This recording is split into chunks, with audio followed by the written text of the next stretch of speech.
오늘 우리가 읽은 본문 시편 62편은 정말 유명한 시편이죠. 찬양도 있습니다. 나의 영혼아 잠잠히 하나님만 바라봐, 그런 찬양이죠.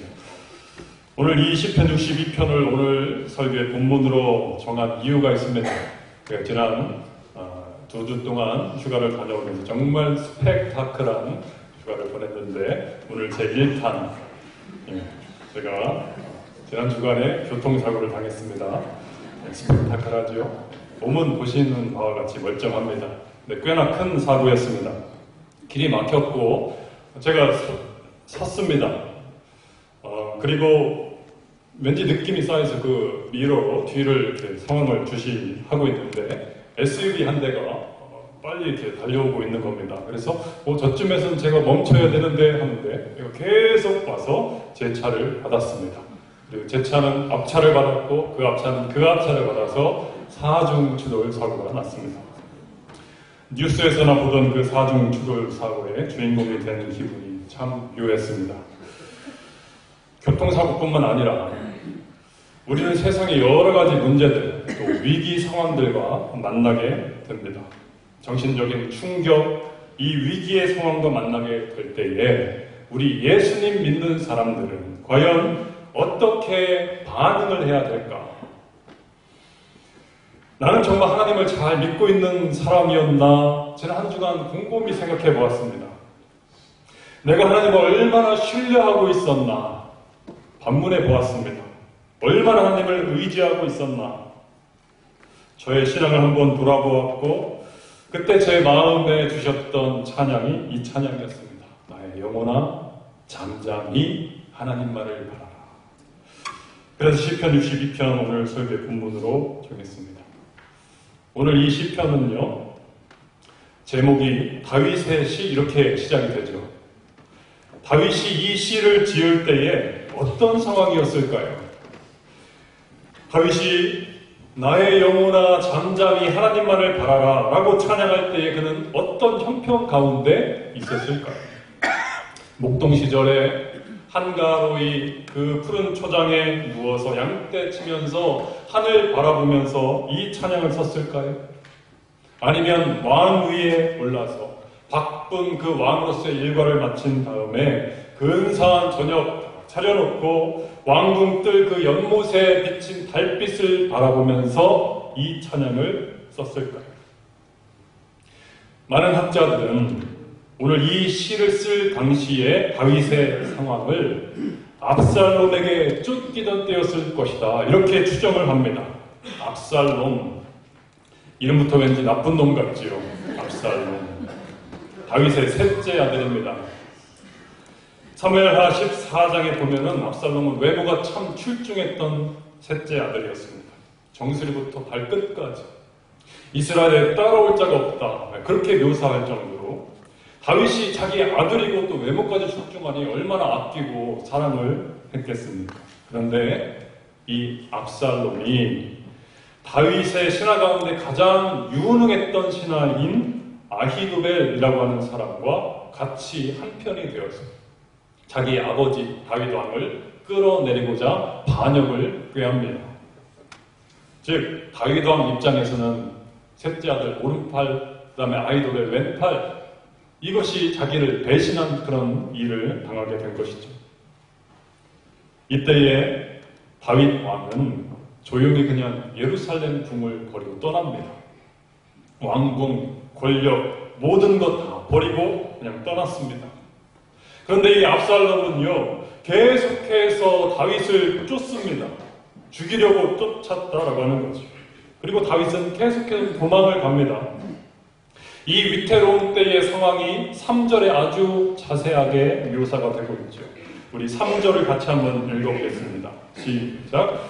넘어지는 밤과 흔들리는 울타리 같이 사람을 죽이려고 너희가 공격하기를 언제까지 하려느냐. 넘어지는 밤과 흔들리는 울타리 같이 공격을 합니다. 요즘에도 담이 간혹 이렇게 넘어져서 무너져서 사람들이 다치고 또 죽고 이런 사고들이 일어납니다. 이 시절에도 그랬습니다.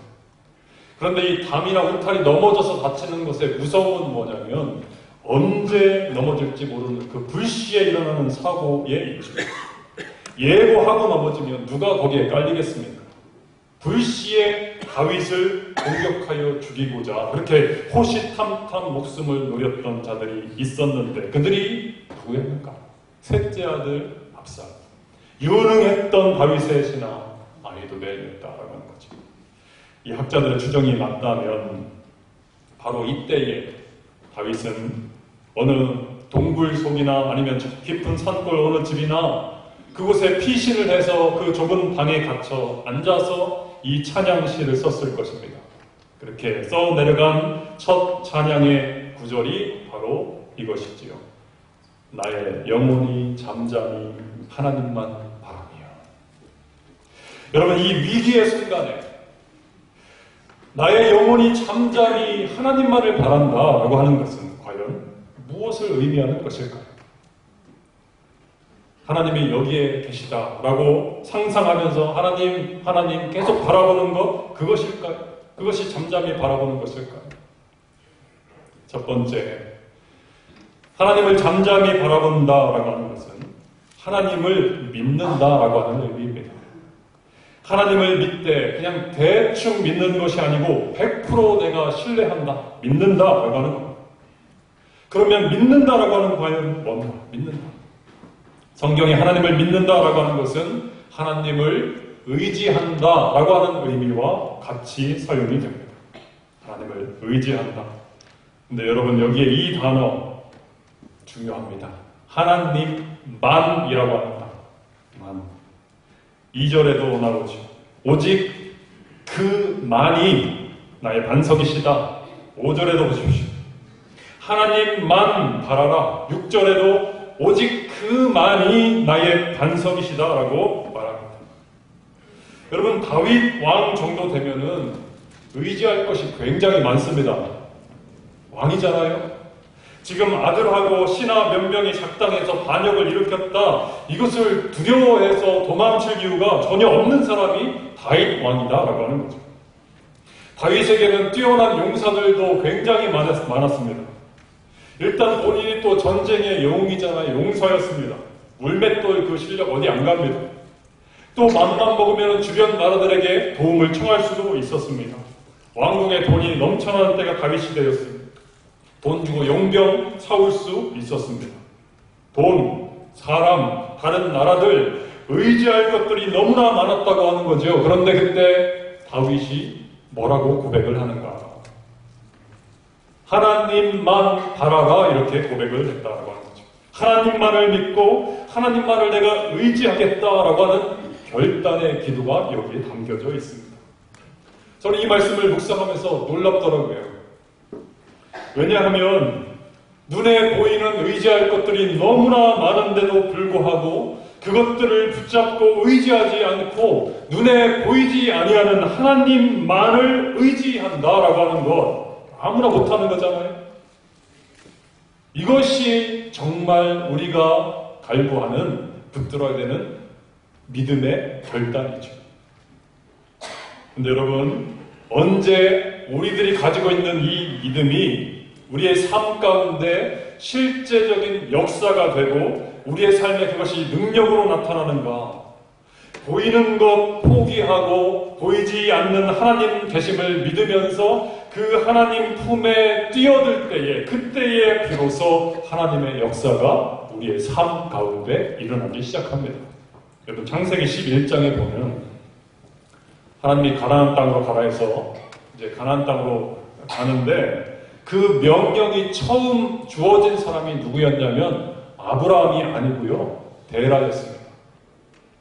데라가 갈대아 우르에 살고 있을 때에 아브라함과 그 며느리와 그 종들 다 데리고 떠난 사람이 바로 데라였다라고 하는 거죠. 그런데 데라는 가나안 땅을 향해 가다가 멈춥니다. 어디에서 멈추었냐면 하란이라고 하는 지역에서 멈추었습니다. 하란은 굉장히 비옥한 땅입니다. 유브라데 강의 그 동쪽에 있는 땅인데 그 강을 지나서 한참을 가야지만 가나안 땅이 나오는데 이 하란 땅에 그냥 멈추어 버린 거죠. 왜냐? 비옥했기 때문입니다. 의지할 것이 너무나 많았기 때문입니다. 하나님 없이도 살 수 있는 환경이 완벽하게 구비된 지역이 바로 하란 땅이었다라고 하는 거죠. 오늘 호주 시드니에서 하나님을 믿기가 어려운 이유가 바로 이것입니다. 하나님을 믿지 않아도 인생의 기쁨과 즐거움을 주는 것들이 너무나 많지요. 조금만 가면 타이 식당 있고 베트남 식당 있고 중국식, 일식집, 한식집, 나이 들면 연금 나오죠. 골프장 많지요. 낚시터 많지요. 그게 삶의 지장이 없다라고 하는 겁니다. 하나님 없이도 왜 힘들게 그 유브라데 강을 건너서 그렇게 나아가야 되는가? 그냥 하란 땅에 머물러 앉았다. 대라는 그 땅에 눌러 앉았습니다. 멈추었습니다. 그 결과 열국의 아비가 되리라. 그 약속을 누가 차지했습니까? 눈에 보이는 땅 의지하지 아니하고 믿음으로 그 강을 건너서 계속해서 주님과 함께 동행했던 아브라함이 차지하죠. 우리는 이 강을 건너기를 참 두려워하고 어려워합니다. 강 건너려면 힘 줘야 되고 점프도 해야 되고 쉽지가 않습니다. 전에도 말씀드렸지만 지옥으로 가는 길은 완만한 내리막길이어서 힘이 안 듭니다. 그러나 믿음의 길은 오르막길이어서 도약이 필요하고 힘을 줘야 됩니다. 때로는 점프도 해야 됩니다. 때로는 뛰어내려야 됩니다. 그래서 힘들지만 바로 그 힘든 일들을 믿음의 힘으로 우리가 해냈을 때에 그 은혜의 바다에 믿음으로 결단하고 뛰어내린 사람들에게는 그들에게만 주시는 그 놀라운 짜릿함의 은혜가 있다라고 하는 거죠. 뛰어내린 자를 받아주시는 주님의 그 바다는 정말 놀라운 은혜의 연속입니다. 그 세계가 얼마나 아름답고 풍요로운지 모릅니다. 하란에서 멈춘 데라 거기서 죽었습니다. 아무것도 남지 않았습니다. 그러나 아브라함은 도약했습니다. 강을 건넜습니다. 그리고 그는 하나님과 함께 갑니다. 계속해서. 그리고 가나안에 들어가죠. 이 약속의 말씀. 내가 너로 큰 민족을 이루고 내게 복을 주어 내 이름을 창대하게 하리니 너는 복이 될지라. 는 복이 되었습니다. 믿음의 주상이 되었습니다. 이 믿음의 도약을 통해서 주시는 주님의 놀랍고 풍성한 이 은혜가 성도 여러분에게 넘치는 인생 되시기를 주님의 이름으로 축원합니다. 두 번째로 잠잠히 하나님만을 바란다라고 하는 것의 의미가 무엇인가? 많은 분들이 오해하고 있는 것 중에 하나가 이 잠잠히라고 하는 이 단어에 꽂혀서 너무 감정적으로 치우쳐서 해석을 한다라고 하는 것이죠. 잠잠하지 않으면 믿음이 없다 이렇게 치부를 합니다. 예를 들어서 갑자기 운전하는데 앞차가 확 끼어들었다. 나의 영혼이 잠잠히 하나님만 바란다. 이렇게 찬양이 나옵니까? 그렇지 않지요. 화가 나지요. 깜짝 놀랍니다. 가슴이 두근거립니다. 그러면 믿음이 떨어진 건가요? 우리가 하나님 믿지 않는 건가요? 아니죠. 당연히 화가 납니다. 이 감정과 우리가 하나님을 믿는 것과는 상관이 없는 감정이죠. 여러분, 오늘 다윗이 이 찬양시 내 영혼아 잠잠히 하나님만을 바라라 라고 했을 때에 다윗이 그 고난과 역경과 억울한 그 배신 속에서 처음부터 끝까지 나는 잠잠히 영원히 하나님만을 바랍니다 이렇게 찬양을 했겠습니까? 우리가 오해하지 말아야 될 것이 하나 있습니다. 다윗을 어떤 전설적인 인물처럼 완벽한 그런 인간으로 생각하는 것입니다. 아들과 신하가 짜고서 나를 지금 죽이려고 하는 이런 상황을 다윗이 겪고 있습니다. 다윗은 심정에 아무런 변화도 없이 그냥 그렇게 이 찬양시처럼 잠잠히 하나님만 바라보았을 것이다. 이것은 대단한 착각입니다. 여러분, 다윗은요 우리와 똑같은 인간이었습니다. 똑같이 두려움을 느꼈고 기쁠 때에는 옷이 벗어지는 줄도 모르고 노래하며 춤추고 하나님께 찬양 올렸던 사람이고요. 슬플 때에는 눈물이 침상을 적실 정도로 펑펑 울면서 기도했던 그런 사람이 다윗이었죠. 이러한 다윗을 우리가 생각하면서 오늘 본문을 읽으면 다른 것들이 보이기 시작합니다.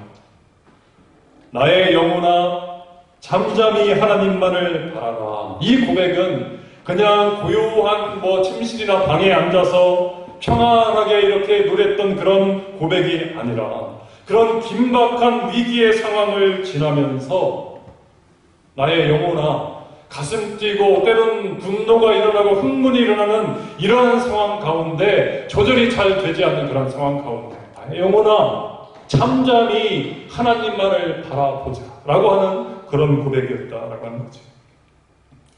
다윗이 이 마음 진정을 시키기가 얼마나 어려웠으면 1절에 한번 나의 영혼아 잠잠히 하나님만을 바라보자 라고 하는데 한 뒤에 5절에 또 기도를 하지 않습니까? 반복적으로. 근데 중요한 점이 있습니다. 1절과 5절 비슷하지만 다릅니다. 1절은 그냥 서술형이거든요. 나의 영혼이 잠잠히 하나님만 바라며. 근데 5절에는 명령형으로 바뀝니다. 나의 영혼아 잠잠히 하나님만을 바라라. 무슨 의미냐면 3절과 4절 이 고난을 겪으면서 다윗은 그 요동이 일어납니다. 영혼에. 처음에는 자기도 잠잠히 하나님만을 바라보기로 결단을 했겠지요. 그러고 싶었겠지요. 그런데 요동이 일어납니다. 다시 한번 그 영혼을 향해서 명령을 합니다. 나의 영혼아 잠잠히 하나님만을 바라라. 우리도 마찬가지예요. 어떤 이 땅의 문제들, 고민들, 위기의 상황들 만나게 되면 누구라도 분노가 일어나고 누구라도 가슴 떨리고 누구라도 두려움이 엄습합니다. 이거는 당연한 거예요. 예수님도 십자가라고 하는 그 고난의 상황과 만나게 되었을 때에 감정의 요동을 경험하시잖아요. 그 감정의 흔들림이 없어야 좋은 믿음이다? 아닙니다. 믿음에 대한 오해입니다. 감정은 흔들립니다. 인간의 본성입니다. 그러면 믿음은 무엇인가? 그 흔들리는 감정에 따라서 지배되어 종속되어 같이 흔들리다가 세상 따라가는 것이 아니라 믿음은 바로 그 순간에 잠잠히 하나님만 바라볼 수 있도록 기도하는 것이 믿음입니다. 하나님 믿고 그 힘든 순간에 기도할 수 있는 사람이라면 그 사람이 바로 믿음의 사람이다라고 하는 거죠. 제가 사고를 당했잖아요. 한번 상상해 보십시오. 저는 어떻게 그 순간에 행동을 했을까? 그리고 여러분 상상하시는 것과 같은지 한번 제가 설명을 드리겠습니다. 저는 이랬습니다. 일단 꽝 다치고 나니까 아무 생각이 안 들었습니다. 뭘 해야 되겠다 이런 생각도 떠오르지 않았습니다. 차 안에서 멍하니 앉아 있었습니다. 마치 꿈을 꾸는 것 같더라고요. 이것이 실제로 나에게 일어난 일인가? 그리고 얼마간의 시간이 지나고 나서 정신이 좀 들어서 이제 보험회사에 전화를 했습니다. 그랬더니 사고 낸 사람 면허증, 전화번호 연락처 적어놔라, 나한테 알려줘라 이렇게 말을 합니다. 그래서 나가서 사진 찍고 다 적어놨습니다. 그러고 나니까 갑자기요 하늘이 그 파란 하늘이 노란색으로 변했습니다. 아주 신기한 경험이었습니다. 그리고는 풀밭에 털썩 주저앉았습니다. 가슴이 빨리 뛰는 것 같기도 하고요. 왼쪽 목 이상하게 아픈 것 같기도 하고요. 잠시 뒤에 앰뷸런스가 왔거든요. 제 상황을 말하니까 저의 겉모습을 쭉 훑어보고 제가 그때 한참 보험회사하고 막 전화도 하고 이렇게 하고 있었으니까 정상이잖아요. 말도 그냥 똑바로 하고. 그럼 이분이 설명을 하시는 것이 당신이 지금 나타나는 그런 증상들은 정신적으로 충격을 받고 지금 일상의 그 평온함이 깨어져서 잠시 놀래서 그런 증상이 일어나는 거다. 시간이 지나면 괜찮아질 거다. 이 말 한마디를 남기고 떠났습니다. 앰뷸런스가 아수라의 제 눈앞에서 사라져 가는데 제발 좀 내 곁에 더 있어달라고 이렇게 매달리고 싶은 그런 마음이 막 제 속에서 일어났습니다. 그런데 그냥 떠났습니다. 이것이 제가 사고 직후에 느꼈던 감정과 경험입니다. 혹시 실망하셨나요? 목사라면 사고가 나도 의연하게 대처하고 하나님 사고가 났지만 이렇게 아무데도 다치지 않고 생명 주심에 감사합니다. 그래야 되는 것 아닙니까? 사고가 났는데 어떻게 하나님을 의지하지 않고 앰뷸런스를 의지할 수 있는가? 아닙니다. 교통사고 당하면요, 누구라도 하늘이 노래지고, 지금도 저는 운전할 때 뒤에서 차가 좀 빨리 지나가면 긴장됩니다. 마음이 편하지가 않습니다. 뒤에서 꽝 차가 박았는데 내 영혼아 잠잠히 하나님만 바라라. 정신 나간 사람이죠. 정상인이라면 가슴이 뛰고 정신이 혼미해져야 정상입니다. 우리가 그런 존재다라고 하는 거죠. 그 감정의 어떤 흔들림, 어떤 사고나 어떤 고민과 문제와 위기의 상황과 만나게 되었을 때의 두려움, 그 자체가 없을 수는 없다라고 하는 겁니다. 그것과 믿음과는 상관이 없는 거예요. 그런데 믿음이 있느냐 없느냐는 바로 그 다음 순간에 결정이 된다라고 하는 거죠. 믿음은 그 다음입니다. 그 두렵고 떨리는 상황과 마주하게 되었을 때에 한 차례 감정의 요동이 있고 난 그 다음에 우리는 믿는 사람으로서 어떻게 할 것인가? 이때부터 믿음의 진가가 나오기 시작하는 거죠. 내 힘으로는, 내 능력과 내 성격, 내 성질로는 도저히 감당할 수 없는 이러한 상황들, 우리는 그런 존재인데, 그러나 우리가 정말 하나님을 믿으면, 하나님의 살아계심을 정말로 믿는다면 그 순간부터는 하나님 의지하고 기도의 자리로 나아갈 수 있어야 된다라고 하는 거죠. 오늘 이 본문에 내 영혼아 잠잠히 하나님을 바라라, 믿어라라고 하는 뜻이 있고요. 다른 하나의 의미는 기도하라라고 하는 뜻입니다. 기도하라. 갑작스러운 충격에 하늘이 노래지고 가슴 두근거릴 수 있습니다. 당연하지. 이 상황은 내가 컨트롤할 수 없는 상황입니다.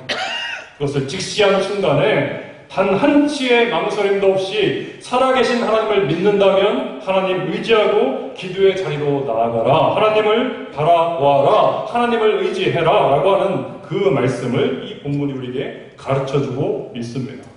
여러분, 기도가 아무것도 아닌 것 같지요? 그때 하나님을 믿고 기도의 자리로 나아갔느냐, 아니면 이 세상 하나님이 뭘 할 수 있겠어, 내가 그냥 할 수 있는 것, 세상 상황에서 의지하고 싶은 것 의지하고 다른 것을 의지했느냐, 이것은요 인생 끝에 뒤돌아보면 엄청난 차이의 결과를 만들어냅니다. 6절을 같이 한번 읽어보겠습니다. 6절 시작. 오직 그만이 나의 반석이시요 나의 구원이시요 나의 요새이시니 내가 흔들리지 아니하리로다. 아멘. 이 6절의 말씀이요 2절에도 똑같이 반복이 됩니다. 그런데 차이점이 하나 있죠. 뭐냐면 크게라고 하는 단어가 2절에는 나오는데 6절에는 빠져버립니다. 무슨 의미냐면 다윗도 처음부터 흔들리지 않았던 것은 아니다라고 하죠. 위기와 만나게 되었을 때에, 억울한 이 상황과 만나게 되었을 때에 분노가 일어나고 영혼이 가만히 있지 않았습니다. 내 영혼아 잠잠히 있어라. 크게 흔들리지 않도록 하나님께서 붙잡아 주셨는데 조금은 흔들렸다라고 하는 거지요. 3절과 4절을 지나면서 5절에 다시 한번 기도의 자리로 다윗이 나아갑니다. 그럴 때 하나님께서 이제는 흔들리지 아니하려다. 크게가 빠져버렸습니다. 하나님이 이제는 흔들리지 않도록 붙들어 주셨다. 이런 인생이 되었다 선포하죠. 여러분, 처음부터 흔들리지 않는 믿음의 거목으로 태어나는 사람은 아무도 없습니다. 시합부터 시작합니다. 작은 믿음부터 시작합니다. 내 믿음 지금 연약하다. 나 지금 흔들렸다. 나 넘어졌다. 우리가 절망하거나 주저앉거나 포기할 이유가 없다라고 하는 겁니다. 믿음이 있다면, 정말 하나님 믿는다면 위기의 순간에 하나님 붙들고 기도하면서 나아가면 하나님께 이렇게 우리를 변화시켜 가신다라고 하는 약속의 말씀이 여기에 담겨져 있는 거죠. 다윗처럼 배신을 당하거나 위기의 상황과 마주하게 될 때, 갑자기 어떤 문제와 부딪히게 될 때에 우리는 화가 나죠. 배신감에 잠도 안 올 수 있습니다. 밥맛도 떨어질 수 있습니다. 가슴 두근거리고요, 우라가 끓어오르고 하늘이 노래지고 그럴 수 있습니다. 누구나 그럴 수 있습니다. 그러나 그 다음이 중요하다라는 것. 그 다음, 하나님을 믿는가 믿지 않는가, 그 다음에 판가름이 납니다. 정말 우리가 하나님을 믿는다면 하나님께서 이 상황 해결해 주실 것 믿는다면 주님 앞에 이 문제를 가지고 나아가서 우리가 기도한다면 잠잠히 하나님만을 바라본다면 바로 이 약속의 말씀 오직 그만이 나의 반석이시고 오직 그만이 나의 구원이시고 오직 그만이 나의 요새이시고 내가 흔들리지 않도록 하나님은 나를 잡아주신다라고 하는 이 약속의 말씀. 우리 주님은 이 놀라운 찬양의 고백으로 가득한 인생이 되기를 원하십니다. 누구보다도 원하십니다. 이런 놀라운 은혜가 저와 여러분의 삶 가운데 가득히 넘치는 귀한 인생 되시기를 주님의 이름으로 축원합니다. 기도하겠습니다.